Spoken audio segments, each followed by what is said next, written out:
સૌથી પહેલો જઈને બે જો પકડી બે ગયો એટલે ડીએસપી પીઆઈ ને કમિશનર ને કે અરે કાકા જતો રહે ભાઈ તમે સો તો અમને પગાર મળે છે બરોબર અને આ લોકો એરેસ્ટ કરવાનું કહેવું ને એટલે સૌથી પહેલો તમારે અમે રાજસ્થાન તો બીજો ચોક મૂકી આવીશું તો તાર જલસા કરો એનું કારણ તમે બધા હતા મારું પીઠબળ હતું અને મારી પાસે આટલું બધું પીઠબળ હોય 4.5 લાખ 5 લાખ પેન્શનરો છું એ 5 લાખ પેન્શનરોની જો આશીર્વાદ અમને મળે ને તો સાહેબ કાંઈ જ ના થવા દે તમે ચિંતા છોડો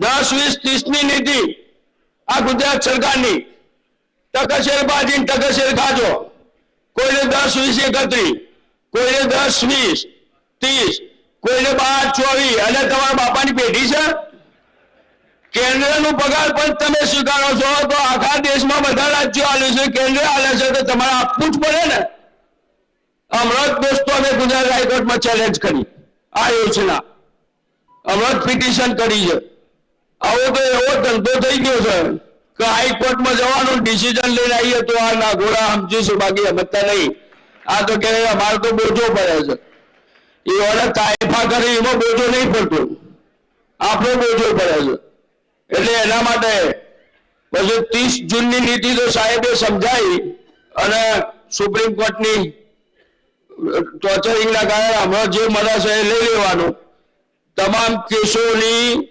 કન્ટેમો ચાલુ છે હાઈકોર્ટમાં આપણી રીટ પિટિશનો ચાલુ છે સમયાંતરે બધાને ન્યાય મળશે પણ બે લઈ લેવાનું કે મારા 1.5 લાખની જગ્યાએ હું 1 વર્ષનું જ લઉં ધંધો ચાલુ રાખવાનો મને એ લઈ લેવાનું બાકી ઉઘરાણી ચાલુ બરોબર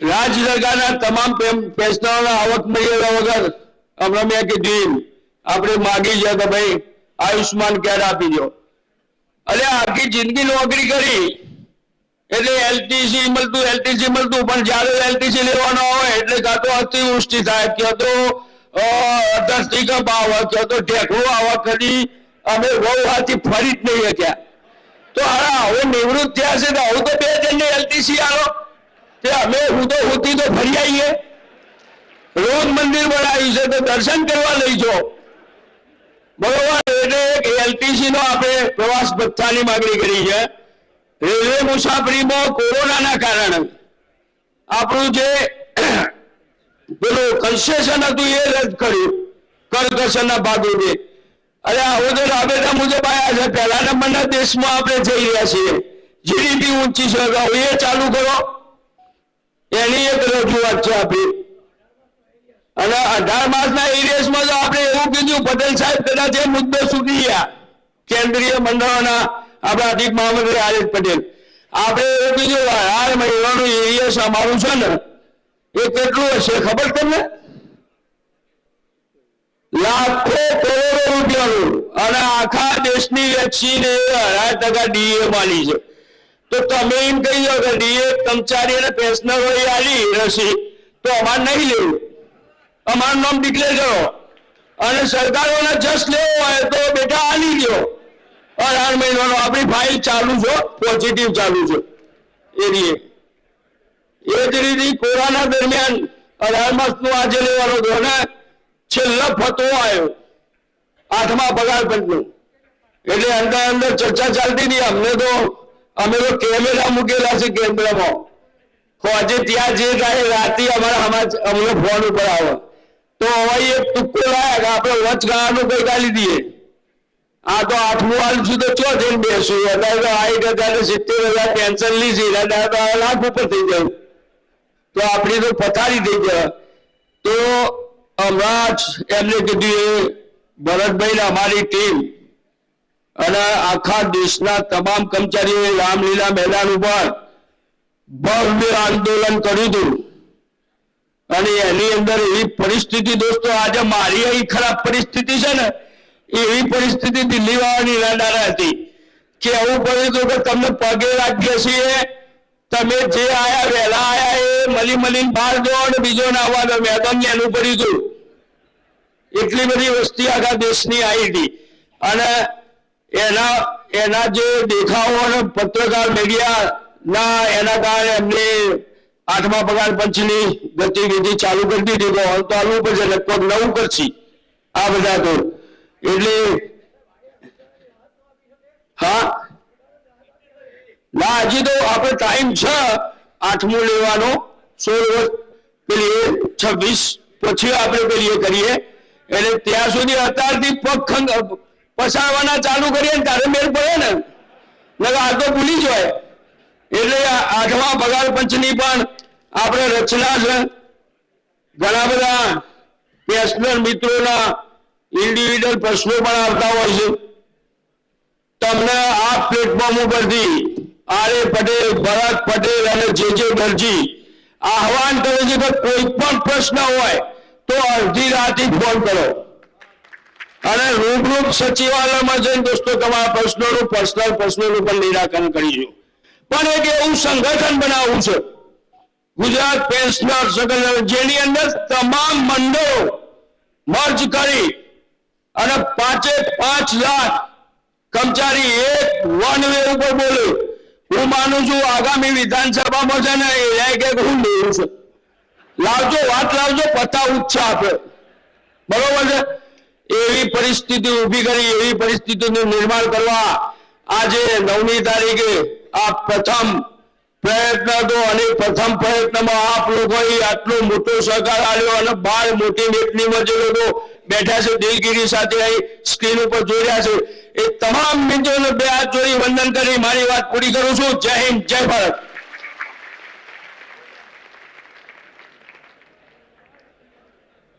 ખૂબ ખૂબ આભાર શ્રી આર પટેલ મહામંત્રી શ્રી ગુજરાત રાજ્ય પેન્શનર સંકલન સમિતિ આપશ્રીનું આમંત્રિત કરીશ ભરતભાઈ દેસાઈ પ્રમુખ શ્રી ગુજરાત રાજ્ય અધ્યાપન મંડળ ગુજરાત યુનિવર્સિટી આપશ્રીના વક્તવ્ય માટે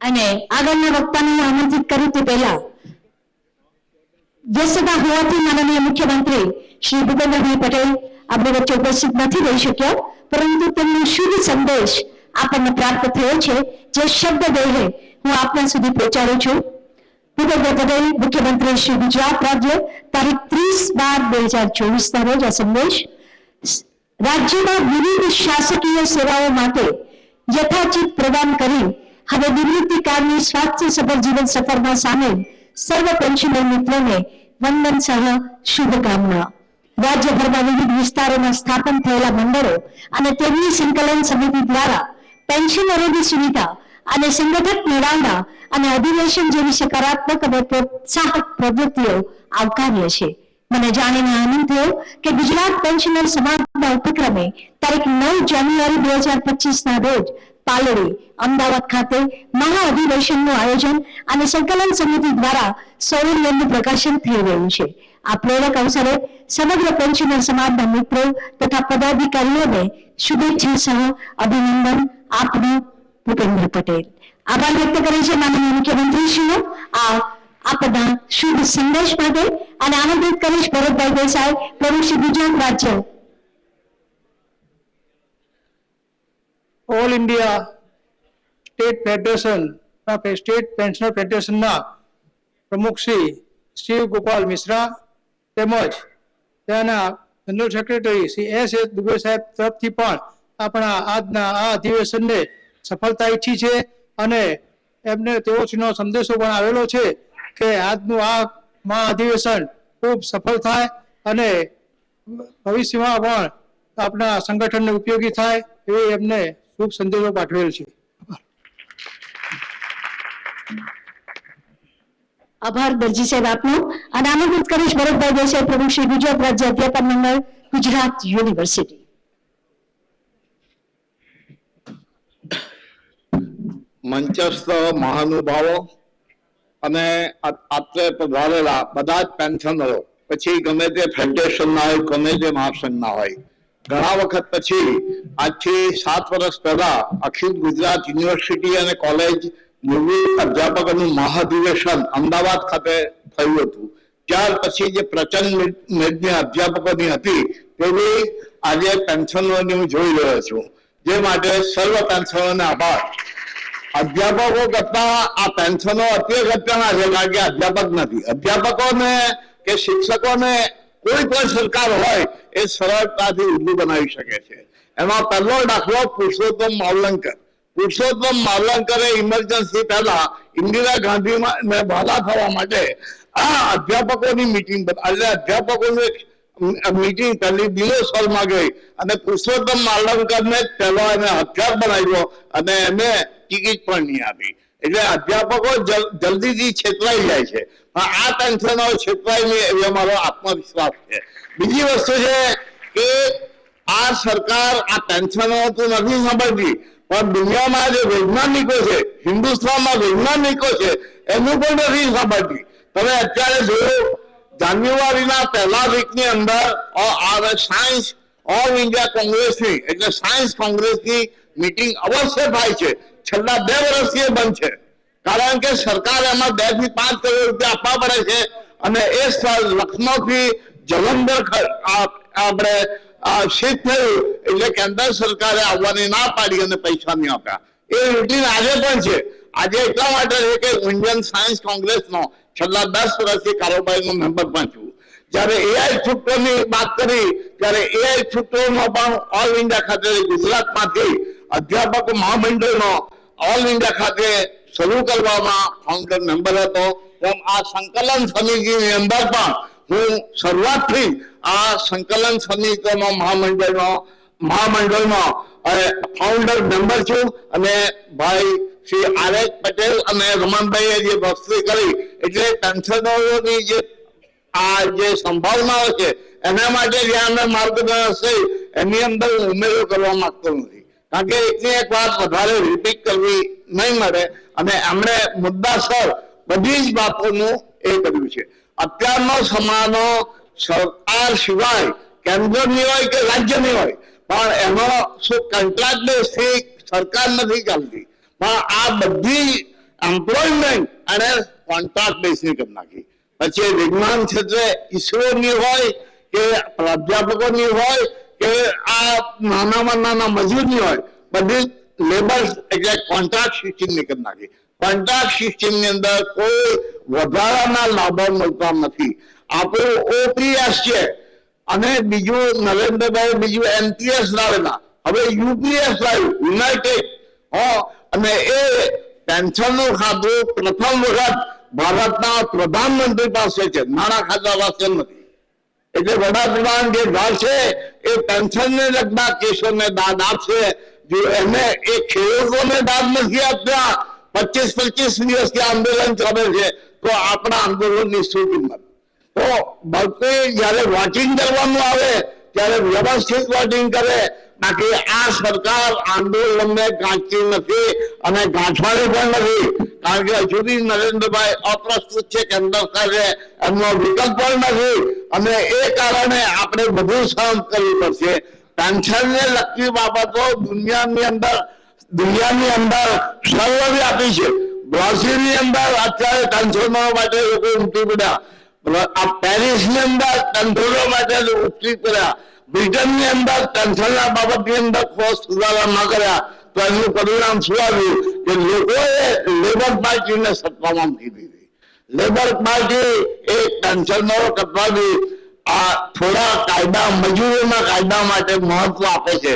તેમ આપણો આ સરકાર લેબરનો કાયદો બી અમલમાં કરે તો સારું ગણાય એમ હું માનું છું. નરેન્દ્રભાઈ છે ત્યાં સુધી પેન્શનોને આપણે ભાઈ છે વાત કરી, પણ સરકારે ગયા લોકસભાની 6મી બેઠકની અંદર સ્પષ્ટપણે ઇનકાર કર્યો છે કે 8મું પગાર પણ દર્શાવવાનું નથી અને એવો કોઈ ઠરાવ પાર્લામેન્ટમાં નથી. એટલે 8મો પગાર પણ ન રચાય એના લગાવવાની 2-3 વર્ષની વિધિઓ હોય છે અને એ વિધિઓ પરિપૂર્ણ થાય તો આપણો બધો જે શ્રમ કરીશું એ શ્રમ એનું પરિણામ કોઈ આવશે નહીં. અમારે જયારે આંદોલનનો બધા ભરતભાઈ ચાર્જ દીધો તે વખતે કલેક્ટરને અમને એક આવેદન પત્ર આપવા ગયા હતા, ત્યારે અમને કલેક્ટરે કહ્યું કે તમે હાજુકારો કરો છો. અત્યારે તો હું સરકારનો માણસ છું એટલે હું કશું બોલી શકું નહીં, પણ અમારે બી આવું કહેશે કારણ કે અમારી પાસે કોઈ પ્રે કમિશન નથી. અમારે તમારી જેમ અત્યારે પગારો મળે છે પ્રોફેસર ને એવા પગાર મળવાના નથી. એટલે આ વસ્તુ બી લક્ષમાં લેવી જોઈએ. કોન્ટ્રાક્ટ બેઝની ચાલતી સરકારને આપણે ડેમોક્રેસી રહે તો આપણે એમને નિર્મૂળ કરી શકીએ, આપણી માંગને અર્થપૂર્ણ કરી શકીએ. પણ ડેમોક્રેસીની જે અત્યારે જે ચાલે છે રાજકારણ, ભાઈ પટેલ આવી ગયા, આવું રાજકારણ દરેકને તોડી નાખો અને આપણામાં ભરો, એવી પદ્ધતિ ચાલે છે. એમાં આપણે બહુ સફળ થઈશું નહીં. પણ અમારા પેન્શનર સંગઠનમાં 10 વર્ષથી હું કાર્યરત છું. બધા સંકલન રીતે સારું કાર્ય કરે છે. એટલે હું અપેક્ષા રાખું છું કે એમને જે હળીમળીને કામ કરવાની પદ્ધતિ અપનાવી છે એમાં કામ કરવાની પદ્ધતિ અટકાઈ છે. બધા સરળ સ્વભાવના છે, બધાને એકત્રિત કરી શકે એવા છે. તો એ સર્વનો સાથ મળી જશે. અંતમાં વધુ નહીં કહીશ, પણ એક વાત છે કે અમારા આ જે એમાં હું પ્રોફેસર મંડળનો મહામંત્રી હતો, પણ પ્રમુખ નથી. પણ હું અત્યારે પેટર્ન સભ્ય તરીકે 26 ટર્મથી કાર્યરત છું. અમારા પ્રમુખ વાડીભાઈ બી સંગઠનને અગાડી વધવામાં સારું આ કાર્ય કરી રહ્યા છે. ને અમારું મંડળ 25 વર્ષની ઉજવણી આનંદ ખાતે કરી રહ્યું છે. તો અમારા વાડીભાઈની બી ઈચ્છા છે કે બધા અહીંયા ઉપસ્થિત અધ્યાપકો હશે તે એમાં અવશ્ય 23મી ફેબ્રુઆરીએ વલ્લભ વિદ્યાનગર અવશ્ય પધારે. Thank you very much.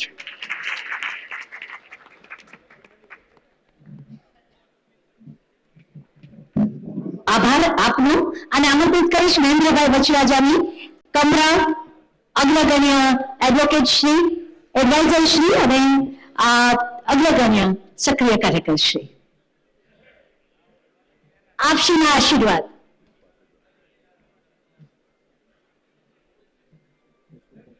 Bharatbhai, Patel સાહેબ, દરજીભાઈ તથા અન્ય પેન્શનર મિત્રો, આ પેન્શનર સમાજે જે આજે અધિવેશન બોલાવ્યું છે એમાં મોટી સંખ્યામાં પેન્શનરો જે હાજરી આપી છે એના માટે ખરેખર ધન્યવાદ. પરંતુ સવાલ એ છે કે જે કોઈ લેક્ચર આપવામાં આવ્યું એ લેક્ચરમાં મુખ્ય વસ્તુ એ છે કે તમે અને મેં જે હડતાલો પાડી છે, જે માસ્ક શેર કરી છે, જે કાળી પટ્ટીઓ પહેરી છે, જે કયું એ બધું અત્યારના કોઈ જગ્યાએ કોઈ કર્મચારીને ખબર નથી કાળી પટ્ટી શું કહેવાય, માસ્ક શેર શું કહેવાય. એટલે મુખ્ય તો આપણે ખરેખર અત્યારે 7મો પગાર મળે છે એ તમે ને મેં તોફાનો કર્યા છે એના પરિણામે છે. આ પણ અત્યારના છોકરાઓને ખબર નથી કે ભાઈ આ તમને 7 પગાર પણ કેમ મળ્યા. એટલે મેં ગઈ વખતે સ્ટુડન્ટોમાં પણ રિક્વેસ્ટ કરી હતી પેન્શનર સમાજને, પેન્શનરોને, કે તમે તો સૌથી પહેલા લાગે હું સ્ટેટ ટેક્સમાં ઇન્સ્પેક્ટર હતો, ભરતભાઈ પટેલ પણ સ્ટેટ ટેક્સમાં ઇન્સ્પેક્ટર હતા. તો મારું સ્ટેટ ટેક્સ ઇન્સ્પેક્ટર એસોસિએશનમાં હું અને ભરતભાઈ અને એ પ્રમાણે આખા ગુજરાતમાં દરેક ડિપાર્ટમેન્ટમાં એસોસિએશનોએ તોફાનો કરી આંદોલનો કરી અને આ પગાર પત્રો મેળવ્યા છે. તો આજે પેન્શનર સમાજ તોફાન કરે, મળવા જાય એ બધું બરાબર છે, પણ સાથે સાથે એ પણ કરવું જોઈએ કે બીજા ડિપાર્ટમેન્ટમાં અત્યારે મંડળો બિલકુલ મૃતપ્રાય થઈ ગયા છે. કોઈ ડિપાર્ટમેન્ટમાં મંડળ છે જ નહીં. એટલે અત્યારે મેં સ્ટાર્ટ એવું કર્યું છે કે દરેક ડિપાર્ટમેન્ટની અંદર પાછા મંડળો એક્ટિવ થાય. ઇવન સ્ટેટ ટેક્સ મોટામાં મોટું મંડળ સારું હતું, પણ અત્યારે સ્ટેટ ટેક્સમાં મંડળ જેવું કોઈ નથી. તો આ બધું આપણી મહત્વની વસ્તુ છે કે પેન્શનર મહામંડળે અને પેન્શનરોએ સમજાવો એને કે આ તમને જે આપણું મળે છે ને એ અમારે આભારી છે. તમે તો કઈ સમજતા જ નથી, કઈ કોઈ તમે માસ્ક શેર કરી નથી, કોઈ કાળી પટ્ટી પહેરી નથી. તો આ સવાલ છે. અને 7મો પગાર પણ આપણને મળ્યું છે. હવે સવાલ એક જ છે કે જેનું પગાર પેન્શન બંધ થયું, આપણને લાગે પેન્શન મળે છે, માની લે લાગે કે હું રિટાયર છું વોલન્ટરી, તો પણ મને જેમ સાહેબે કીધું એ મુજબ હાઈકોર્ટમાંથી જજમેન્ટ આવ્યું કે 30% બદલે વોલન્ટરી જે રિટાયર થયા હોય સ્વેચ્છિક નિવૃત્તિ એને 30% બદલે લાભ પેલું 50% આપો, એ આપણને મળ્યા. પણ પેન્શન બંધ જ થઈ જાય તો અત્યારે તમે જાણો છો જે ભાઈએ વાત કરી એ મુજબ પટેલ સાહેબે કે અત્યારના છોકરાઓ ખાતું અમેરિકા ફોન ભાગી જાય છે અને કાં મા બાપને જુદા કરી દે છે. તો અત્યારના મા બાપોને જે ફેમિલી પેન્શન મળે છે એનાથી એ લોકો 2 જણા ડોશી આરામથી રહી શકે છે. તો આપણે પહેલા તો આપણે કરવાનું કે જે પેન્શન બંધ થયું છે એ પેન્શન તાત્કાલિક ચાલુ થાય. પેન્શન સ્કીમ દાખલા તરીકે મને ખબર પડી કે ભૂપેન્દ્ર પટેલ મારા મિત્ર છે, પણ કમનસીબ એ છે કે એનું કઈ હાલતું નથી, કોઈ માનતું જ નથી ભૂપેન્દ્ર પટેલ. કમનસીબ એ છે. એટલે મને એને વાત કરી મારી ઘરે આવ્યા ત્યારે મને કે મહેન્દ્રભાઈ આજે જૂની પેન્શન સ્કીમ છે એ પેન્શન સ્કીમમાં આ એફડી નોંધ મૂકે છે એ જરા તમે જોઈ આવો તો તમને નવાઈ લાગશે. તો હું એફડીમાં અલબત્ત એફડી વાળા બધા માન આપે છે, જીએડી વાળા પણ માન આપે છે આપણને. તો એફડીમાં અમે નોંધ વાંચીને તો તમને નવાઈ લાગશે. એ લોકો નોંધ એવી મૂકી હતી કે આપણી જૂની પેન્શન સ્કીમ ચાલુ કરીએ પણ લાસ્ટ પે લોનના 50% બદલે 25% આપીએ અને ખર્ચો ખૂબ થાય છે. અને બીજું કે ફેમિલી પેન્શન બંધ કરી દઈએ. એટલે મેં નોંધ વાંચી એટલે મારે એમ કહેવું પડ્યું કે તમે પેન્શનમાં કેમ આમ કરો છો? તો મહેન્દ્રભાઈ ખર્ચો બહુ થાય છે. તો મેં કીધું ખર્ચો કે તમારા બાપના ઘરમાંથી આપવો પડે છે. તમે તારા સેક્રેટરી છો અને એમએલએ ધારાસભ્યોને લોકસભા સભ્યો 5 વર્ષ કરે ને તો પૂરેપૂરું પેન્શન મળે છે. લોકસભાનો સભ્ય ધારાસભ્ય થાય તો એને 2 પેન્શન મળે છે. તો આ બધું તમે મૂર્ખાઓ તમે આપણા માટે કાંઈ વિચાર કરો છો?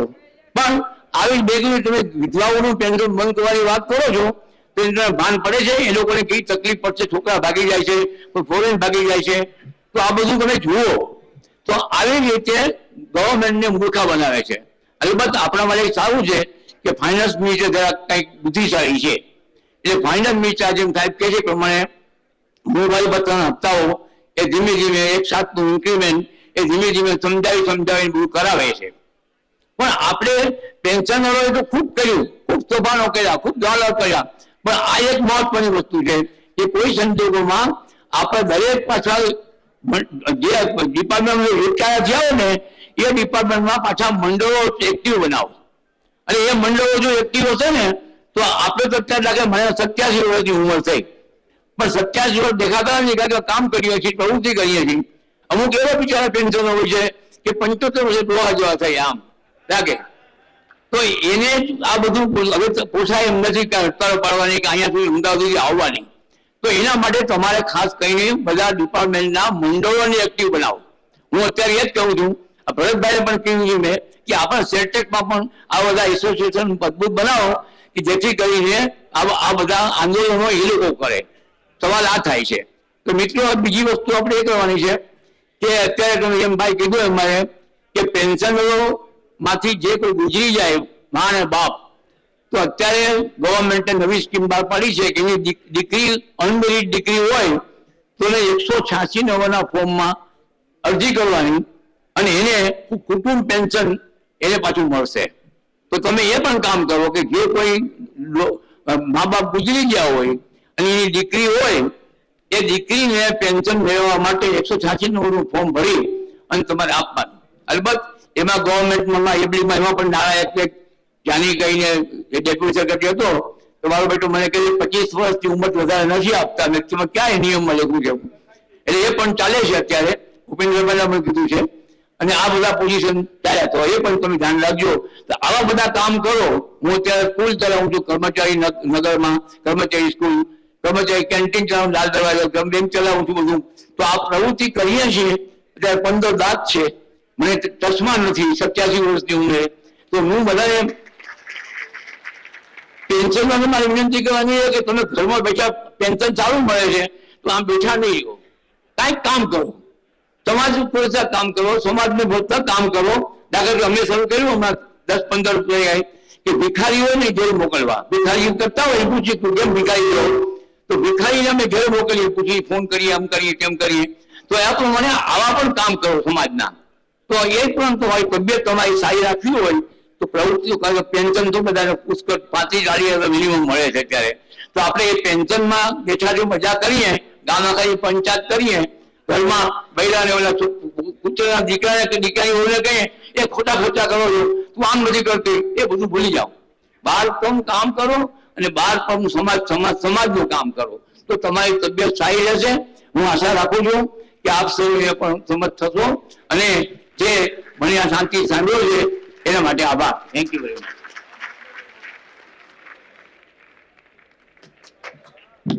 આભાર શ્રી વિશ્વાજાની સર આપશ્રીના આશીર્વચન માટે. અને આમંત્રિત કરીશ જીજી ચાવડા, પ્રમુખ શ્રી ફોર્ડ ગુજરાત, આપશ્રી દ્વારા.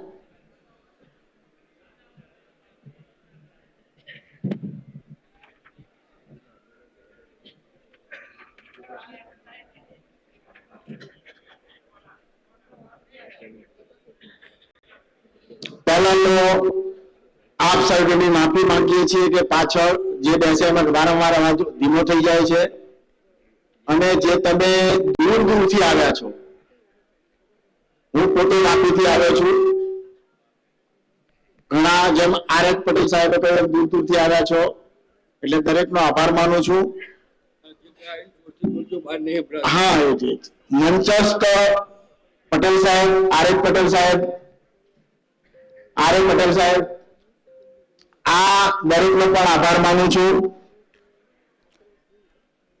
અહીંયા જે કહેવાનું હતું તે આ બધા વક્તાઓ તો કહી દીધું છે, પણ હું એવું કહીશ કે સંગઠન હશે તો જ તમે આગળ વધી શકશો.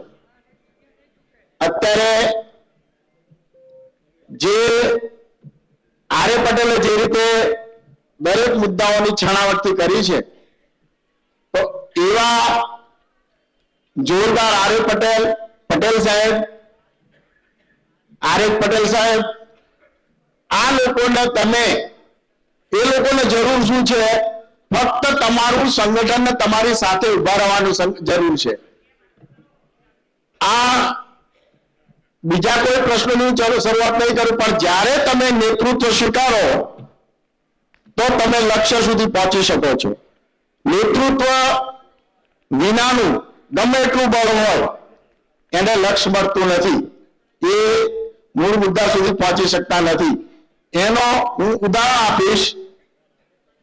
આર.એસ. પટેલે જ્યારે મને પ્રમુખ તરીકે જબરજસ્તી, આર.એસ. પટેલને જબરજસ્તી બનાવેલો અને આજે જે અમને અમારા મંડળમાં, ઇજનેર મંડળોમાં જે લાભો મળ્યા છે, હવે એ લાભો એમને નથી મળતા.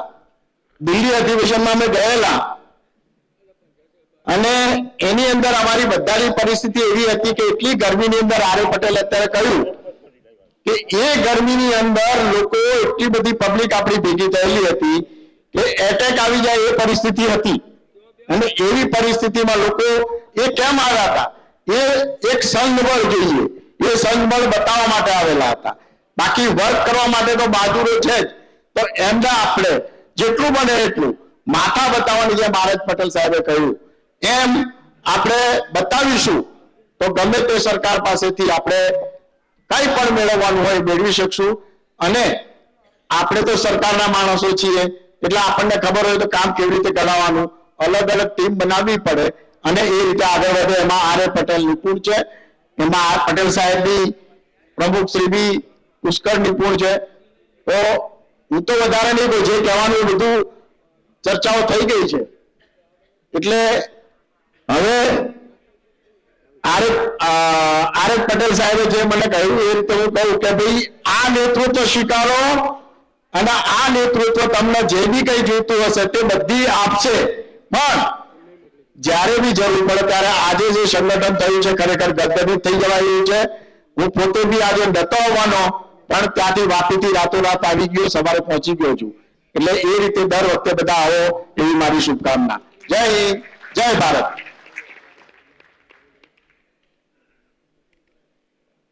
આભાર શ્રી જીજી ચાવડા સર આપશ્રીનો. અને આમંત્રિત કરીશ મહાદેવભાઈ દેસાઈ, નવસારી સહમંત્રી, ગુજરાત રાજ્ય પેન્શનર સંકલન સમિતિ.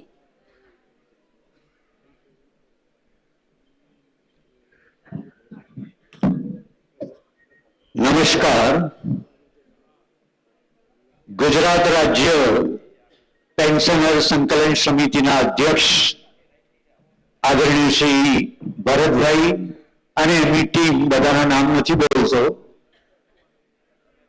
My self professor Mahadev